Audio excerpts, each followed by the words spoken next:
Hey y'all, welcome back to the shop. It's after hours and we got everything locked up. So go ahead and relax and let's hang out. So what I wanted to talk today about was character design. Because I feel like there's two important parts of that. One of those things people tend to forget. With character design, we have character and we have design. There's two completely different things involved with this single concept within art. When you're creating a character, the design is the part that everyone always likes to do. They love looking at the character and how they're made, the shape, language, how they want the character to look. But the one thing that they don't take into consideration is the other part of that coin, the other side, and that's the character. That is what defines your character, not just in their appearance, but in their actions, the things that they're really known for. You can have an absolutely awesome design for your character, but there are millions of examples of perfect designs online. You can check X or Instagram and you can see them on Pinterest and all over the place. They're great designs, but they're not memorable because they didn't give you a character that you can relate to, something that sticks with you in the end. And so that's what I wanted to talk about today, was character and design, the two halves of the whole that make character design. And I'm no expert. I'm not an expert in character design, and I just want to make that perfectly clear from the start.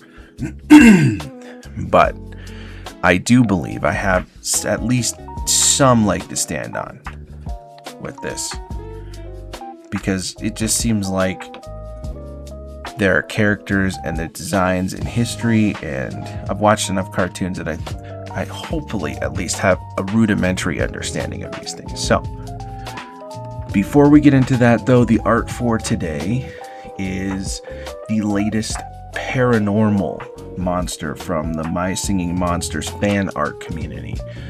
The Paironormal Carnival typically includes two monsters, a major and a minor monster. In this case, we got a new fan-made monster called Raqsoun.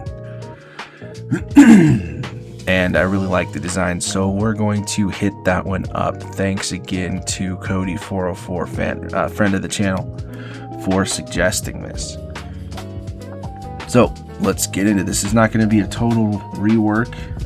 This is just going to be, since the thing is new anyway, I'm just going to be drawing that picture in my style real quick while we talk about character and design, making up character design. And I think I want to do both of the characters, the major and the minor character, on this same draft here, so we don't have to, that way we're not making two different. I think we can fit them both on here. And I do have the speed paint going, the time-lapse tracking, so we can turn this into a short. And once we're done kind of chatting and, hanging out, once the hangout is finished, I'll finish this up on the side and I'll release the short alongside the longer video. So, all right, with that said, we have character design. All right. Most people can understand what character design is at face value, which is, like I said, just the design. And all it is it creates a character that you look at, you think it looks amazing, it relates well to its point in the story. If it doesn't have a point in the story, it's just a beautiful picture, great, the design worked out. But you can take, for instance, characters like, say, Pikachu. If you look at its silhouette, you know exactly what it is. It's a Pikachu. Same thing with Sonic the Hedgehog. Same thing with Darth Vader. And it's same thing with R2-D2. You know exactly what these things are if you just look at their silhouettes. I want to try and draw the whole body of this guy on here. Or girl. The creature looks a little bit more on the feminine side. See if we can fit the whole thing on here. But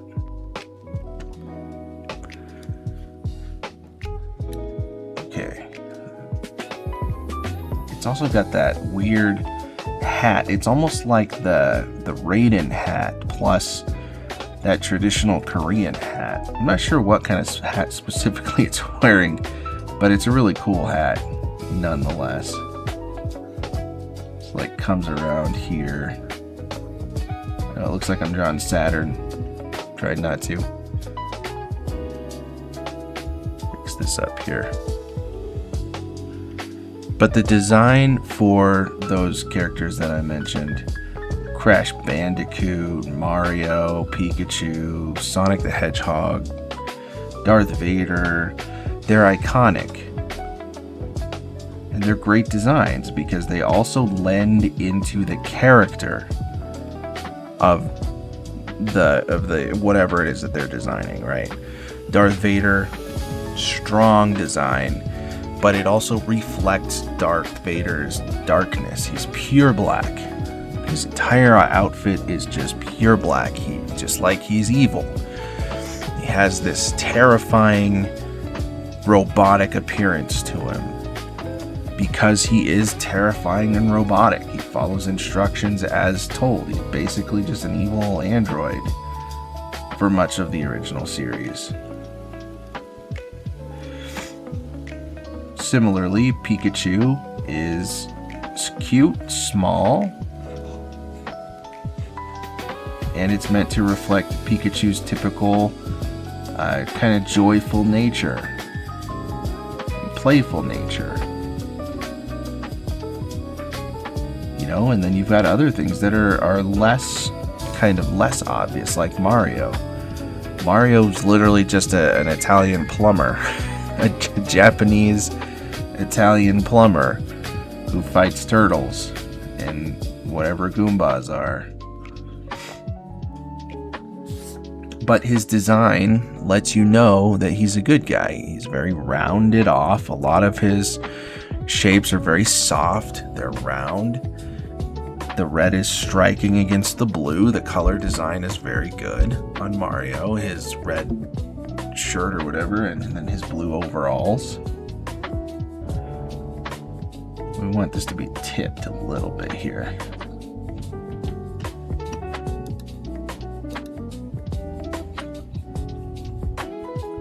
There we go. Okay, and then I think what we're gonna do is give it some kind of a pseudo-dynamic pose. Like maybe going like this or something. It doesn't have arms, so we got to be careful. At least as far as I know, it doesn't have arms. But it does have this little neck ball, which we can maybe move forward like this. So for example, this monster, Raqsoun, its design, and I'll flash that on the screen. Sorry, I should have done that before. I can flash it on the screen now. Its design, you'll notice, is very sleek and elegant. And I think that is to directly convey that it has a sleek, or at least an elegant tone as the major. The major form has a very elegant tone. And that's why it's designed so somewhat slender, looking almost elegant. And most of the shapes on here are rounded. It does come to some points, but they're rounded points. So it lets you know that it's not some sort of evil sound, that it's most likely harmonic. And I don't know. I haven't looked anything up on this monster. This is just what I'm going on looking at it. Let's see here. It's got this little bit here.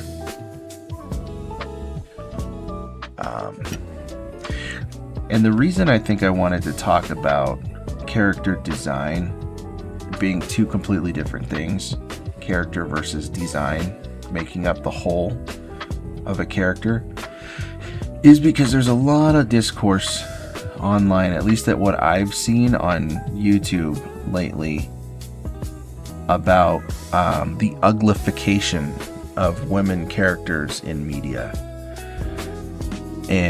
or how that they're running an ugly filter over some characters that we knew or loved or that were pretty before and now they're not.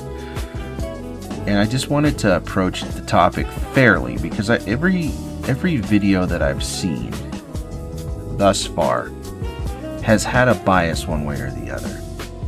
And what's missing is a fair assessment of what's going on. And we won't talk about this too much because it's divisive. It's part of the culture war stuff, and I don't want this channel to devolve into that culture war battle nonsense.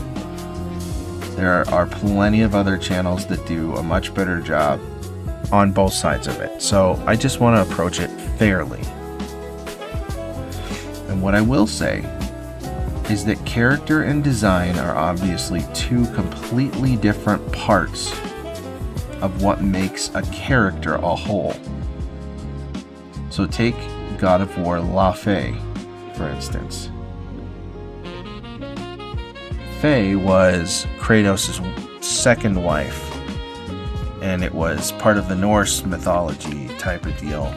I don't know if she's based on some sort of Norse icon, but she dies before the events of the first game happen, and Kratos is basically there to take care of Atreus, which is his son. We also come to find out later that Atreus is actually Loki. So this new game, and I think we talked about this before, it doesn't have Kratos in it at all, other than maybe a couple scenes where we get to see him. That's too small of a hat brim. Because the whole story focuses on Faye and her journey through the afterlife, I guess. I'm not entirely sure. But the claim is, and we'll get back to the actual topic here, the claim is that Faye was run through the ugly filter. And when the problem is, we already had a design for Faye. And I think the major disconnect is coming from the new design not being quite as, say, elegant or youthful in appearance as the new design is. And I'll be honest with you, it does kind of look like they ran it through the let's make this character less attractive and more homely so that it doesn't look like she's just a supermodel filter. Which is a direction you can certainly go, but what you're going to get is the same thing that's happening right now. You're going to get massive backlash from the fans who liked the original design, in addition to the culture war people who are just going to scream about it no matter what you do. So there's that. And this is a justified case of people being upset, I think, with La Fey, or with Faye's design, because they already had the design. It already represented what Faye was an elegant goddess, or whatever she was, demi-goddess, I don't know. But she was Kratos' wife. She was very feminine in the first-ish game of the Norse mythology. And she was pretty, generally pretty. And the design they landed on this second time, and granted, I know she's supposed to be dead, it just kind of changes the idea of the character, making her more homely and less elegant. More of what Kratos is rather than what she was supposed to be.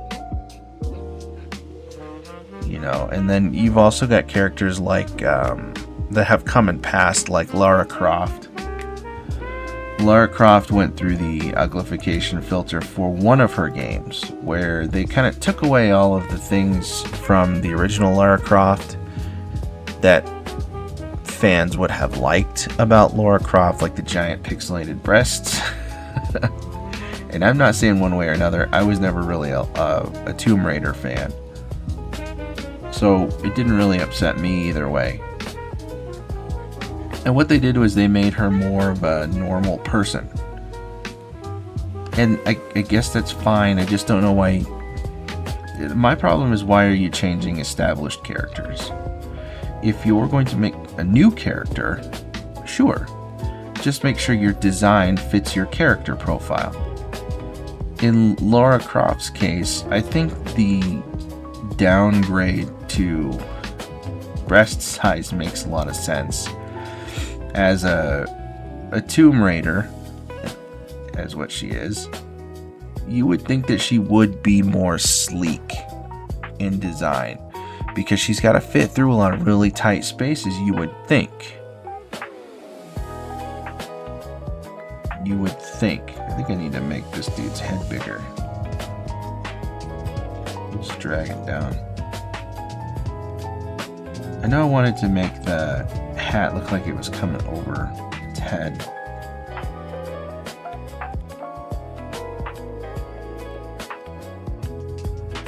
And it's got this little diamond on its face. So I understand wanting to change the design. I just think that it's kind of a mistake now that you've already established a fan base the way that it is. So, understand completely what they're trying to do. I do. But I just think it was poor in application because, I mean, the fans are going to be the fans. So, I don't know if the new Tomb Raiders have succeeded or not. I know they've kind of gone back to a more traditional Lara Croft design to some degree. And I haven't heard much about it since, really, to be honest with you. But if you look at other characters, there's an alternate side to this where the character outweighs the design in many cases. One of the best cases, I think, in my opinion, is like Scooby-Doo. Scooby's just a dog. Like, he's just a Great Dane, and that's it. Just a cartoon Great Dane. There's literally nothing special about his design, except that he's a cartoon, like a massively large cartoon Great Dane, right?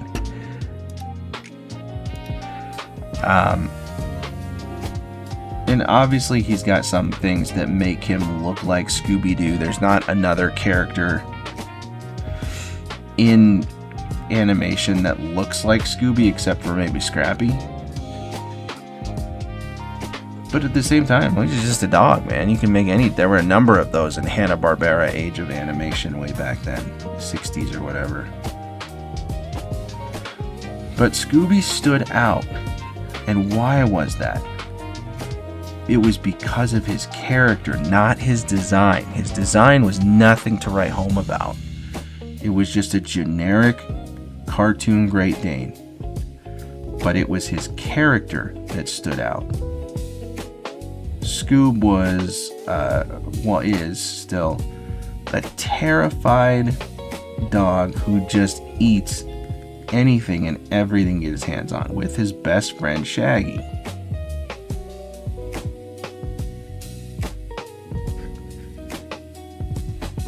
And it was always their interactions with their team solving crimes that made Scoob so recognizable to this day. And in addition to that, obviously his voice, Scooby's voice, is very recognizable as well. And that's another part of the character's design. What do they sound like? How do they interact with the world around them? What is the world around them? All of these things are super important when designing a character, and you have to consider that.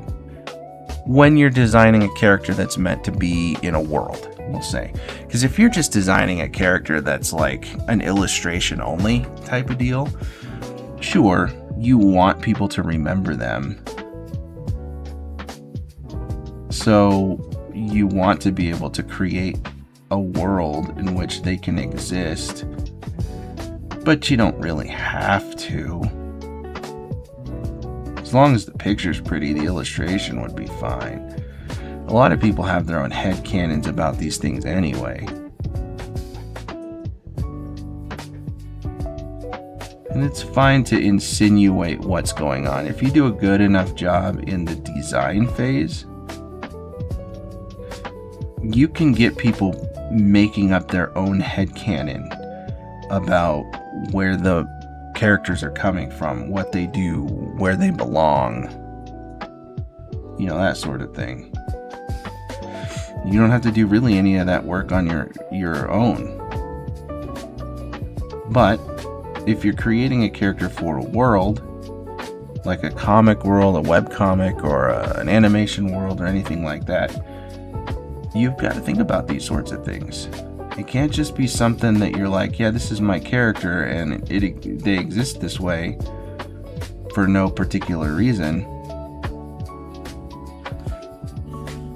People aren't going to be able to connect with them in that way. Or if you make too generic of a character, it's going to be like, okay. One of the problems that I saw with Dragon Ball Z, is that the animators were using much the same faces, and this might be a Toriyama problem too, is that almost all of the male characters shared the same face at some point. Like, you could literally take the hair off of Goku, leave the face the same, not in his goofy face, but in like his Super Saiyan face, where he's actually serious. You take his hair off and you put, say, Gohan's hair on there, that's Gohan. I've even seen people go as far as taking Goku's hair off and giving him Piccolo's head, and it looks like Piccolo. Like, you had to get rid of his eyebrows and everything. See, that's a design failure. Obviously, all of the characters are very well done, and you could recognize any of them based on the character. But the design at that point is lacking.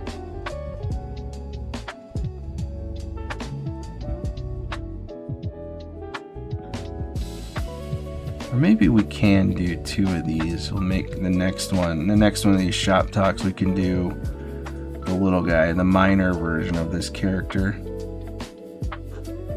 And we can just make like this whole body thing here, and then make like a portrait picture here.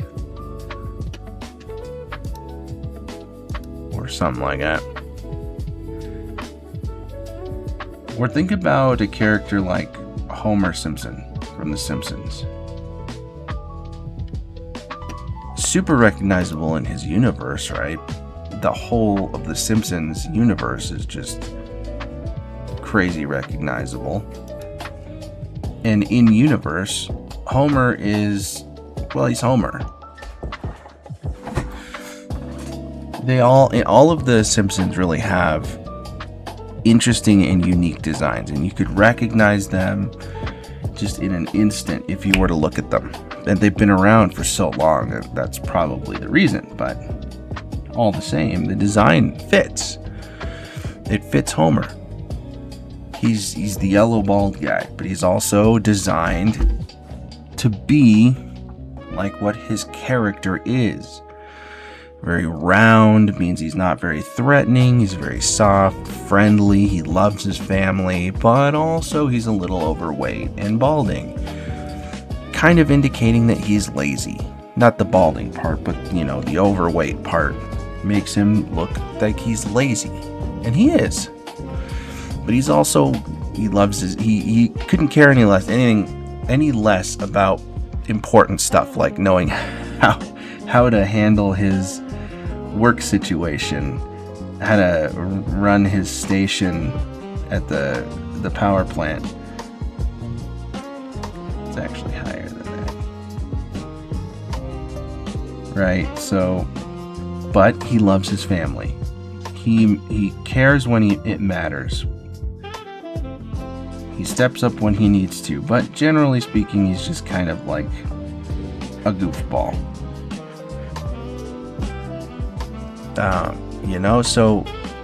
So there's that. Another character with good design and most of the time good character. You think of any comic book character, right? So let's take Spider-Man, for instance.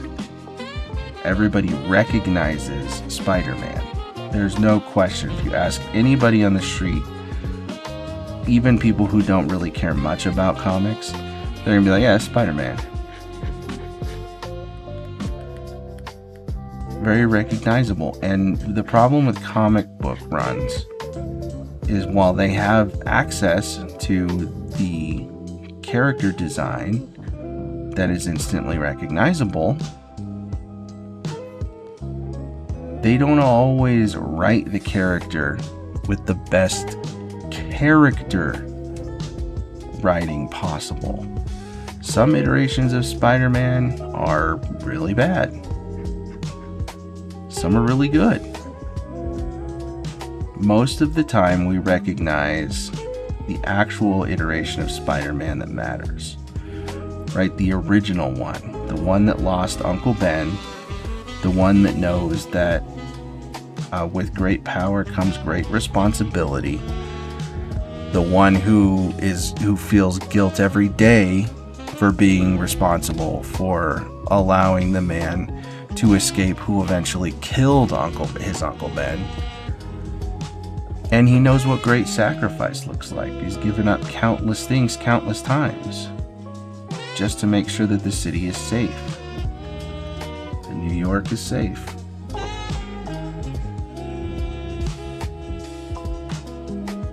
Somewhat of an intricate design here.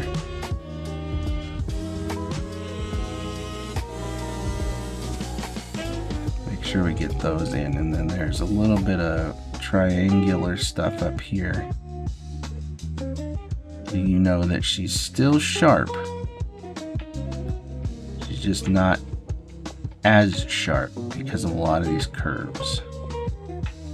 There we go.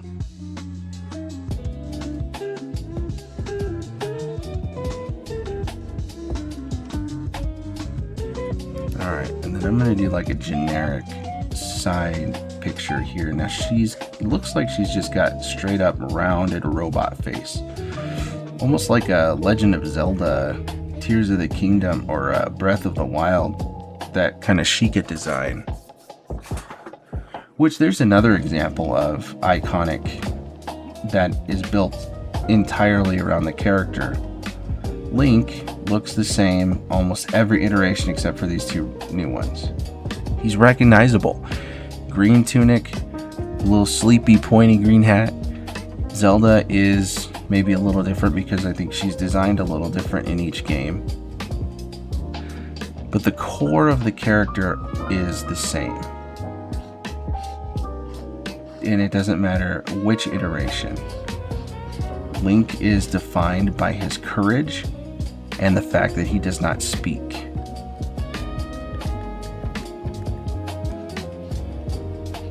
Whereas Zelda is always portrayed for her wisdom and her, I would say bravery as well, but it's almost like hers is an intelligence and a wisdom. And Ganondorf is always portrayed as raw power. Just the overwhelming power. So, and they're all designed in ways that seem to fit their character. Right? Red is always meant to convey like a strong emotion, and Ganondorf gets red.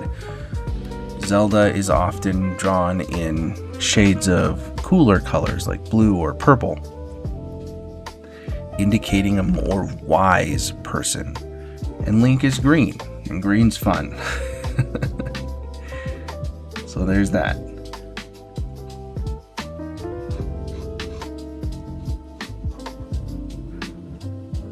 But it's also, courageous. We always see Link risking his life for oftentimes someone he doesn't even know and has no reason to trust. But he does it anyways because he's a good dude. We'll clean that up later. It's a little bit off.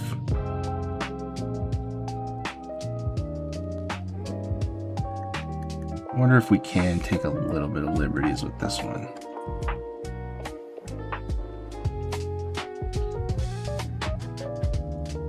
There we go.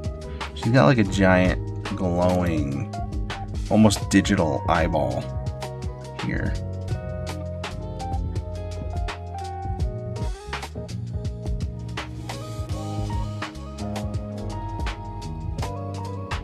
With like digital eyelashes.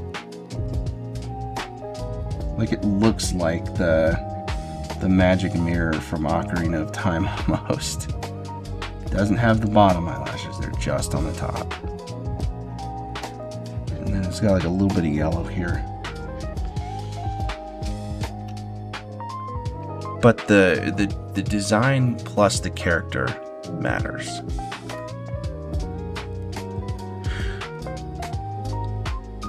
And I think what a lot of people do when they're creating their characters, when they're designing their characters, I should say rather, is they spend 90% of their time on the character's design and maybe 10% on the character, what makes them them, their personality, the things that they like, the things that they dislike. Their key attributes, their key flaws. We've talked about that before. Everybody needs a flaw. If you want to tell a good story, your character needs something to overcome. They need a flaw, a critical flaw that they can overcome. And you've got to think about these things. What is your character's core weakness? What is their core strength? What is it they need to overcome?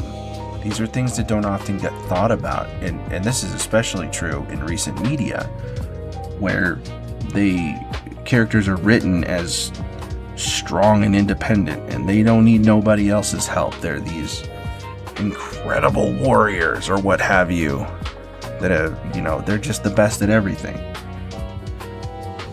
And that's just not going to work, It doesn't tell a good story.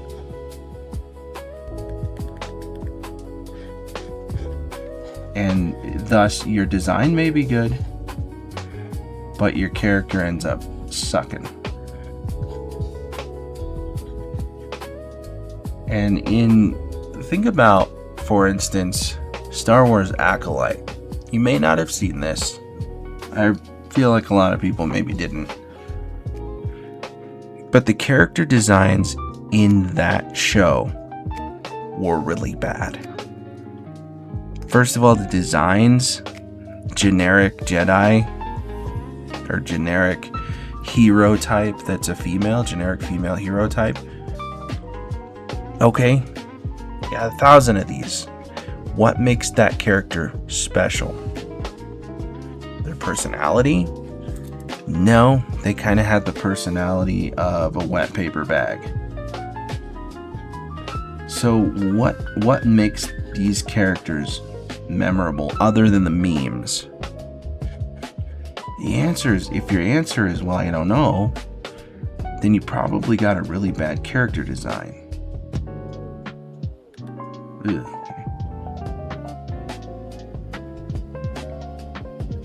So that's just something to consider. Audiences often, even if your design is really generic, you can have a very generic Jedi design. As long as you make their personality, their character, what makes them them, as long as that is something you spend more time developing and make that shine through, people will remember that. Now, take Obi-Wan Kenobi, for instance, or Qui-Gon Jinn. Very basic and generic Jedi designs. sure they were the first of their kind and that we were able to see in film, and so they're more memorable just for that reason. But their character makes them stand out. Qui-Gon's selflessness and his disobedience to the council to do what was right versus what the council decided was right for them.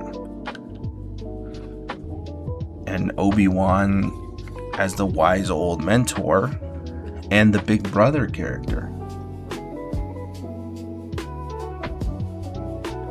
Both characters stand out in unique ways because of their character, not necessarily because of their design. And it just goes to show you that sometimes you don't need the most clever design to make a character work. You can even take Rick and Morty, for instance. Rick is just a generic old scientist, right? His design, it was meant to be like a version of Doc Brown from Back to the Future. Okay. Nothing special really about that, right? What makes Rick Sanchez stand out to most people? In his character design, don't get me wrong, it's not awful and it's not insanely generic, but it's 10% more generic than a basic scientist character. It's his personality that people connect with. It's the sheer nihilistic intent behind and sarcastic nihilism of Rick Sanchez. And it's Morty's blind obedience and love for his grandpa that keeps people interested in that show. Plus, it's funny as hell.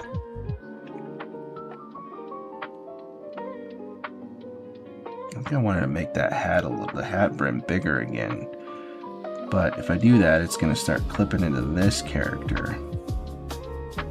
It also looks like a traffic cone. What if we moved it back or tilted it down? Make it look less traffic coney. And we can make it a little bigger like this. It won't look like a traffic cone when we color it in. No worries. There we go.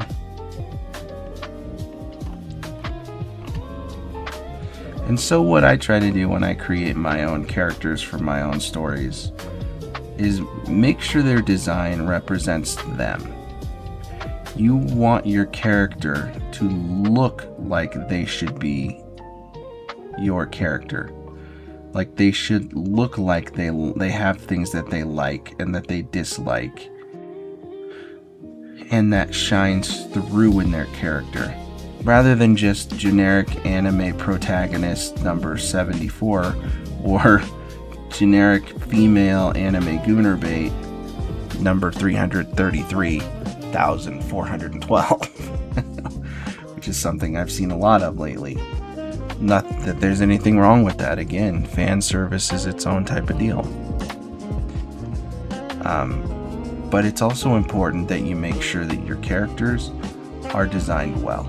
That they're memorable, even if you do just draw a gooner bait or, more not safe for work type of stuff. What matters most is who your character is, not how they look. And one last part of that I do want to note before we go is think about One Punch Man in this, and this isn't character design, this is kind of an overall aesthetic type of thing. The original webcomic for One Punch Man, the art, there's no bad art. That's the first thing I always want to say, is there's never bad art. There's no bad art. You can, even if you think you're bad at art, if you draw something, it's not bad, as long as you put your heart and your soul into it and you didn't use an AI generation feature to make it. There's no bad art. But you could argue that maybe One, the creator of One Punch Man, isn't quite as good of an artist as, say, Yusuke Murata, who is the one who does the art for the manga of One Punch Man, and that the anime is based on. They're two vastly different types of art styles, but one created interesting characters with an interesting plot that all do interesting things, and they all have interesting personalities. And so the art didn't matter that it was bad. The characters' specific designs really didn't matter that they were basic, because their personalities are what rode them through to make it one of the more popular manga, at least in my genre, that I've seen in a long time. So, with that said, we've got the sketch here, and I'll go ahead and ink this out and color it, and I'll try to get this knocked out for tomorrow. The next one of these Shop Talk After Darks that I want to do is going to be for the minor version of this character. Potentially, I may just do that in a short, because I do have a few other people asking me to draw their stuff, which is cool. I appreciate the engagement, and if you have something you'd like me to draw in my style, just let me know. I'm happy to. Just throw me a like or a comment or a sub in exchange, and I'm happy to draw whatever it is you like in your style and post it up here on YouTube, as long as it's allowed. I do have a lot of other stuff going on too. I'm working on animation. I'm working on my own web comics and stuff like that. So the videos may start getting kind of spread out thinner. You'll notice that I don't have as many shorts going out. I just don't have the time right now. But I am recording the time lapse of this, so it'll go up as a short. This will go up as the video. It's Friday now, so a little later in the day, in the evening. And I like to do these in the evening so that we can chill. It's after work.